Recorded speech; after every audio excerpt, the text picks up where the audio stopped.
આ તો ઓનલાઈન મંગાવ્યો તો મોબાઈલ ને આવી ગયું ભાઈ પાવર બેંક.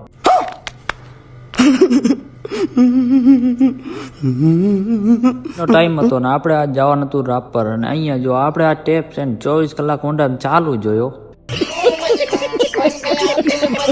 રસ્તામાં મચ્છરોનો એટલો ત્રાસ હતો ને ભાઈ મોઢામાં આવી રીતે મારા હાથ આડા દેવો પડે. જો આવો કોઈ આઈડિયા કર્યો તો કમેન્ટ કરી દેજો. હવે જે પાવર બેંક છે આપણે આ ફોન ને 2 વસ્તુ મંગાવી હતી ઓનલાઈન. હવે આપણને ખબર નથી કયો આપણો ઓર્ડર આવ્યો એટલે અહીંયા આવી ગયું હતું પાવર બેંક તો એ લેવા માટે આવી ગયું. બસ અહીંયા આવી ગયા પાછા આપણે નાસ્તો કરવા બ્રેડ પકોડા જ્યાં પહેલી વખત આપણે કપડાં ખોયા હતા ત્યાં જ. અહીંયા જે બ્રેડ પકોડા બન્યા ને 1 નંબર હો ભાઈ. અહીંયા રાપરમાં આવ્યા પછી એકવાર તો આપણે આ ટેસ્ટ કરવા જ પડે.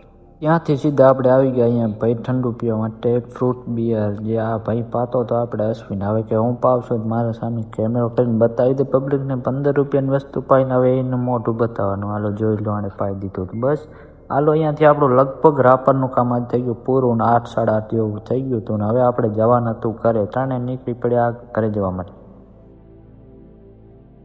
અહીંયા પેટ્રોલ પંપે આવી ગયા ને અહીંયા આને બનાવવાની હતી શાયરી. તો શાયરીનું શૂટિંગ આપણે કંઈક આ રીતે કરવાનું તો હાલો સાંભળીએ.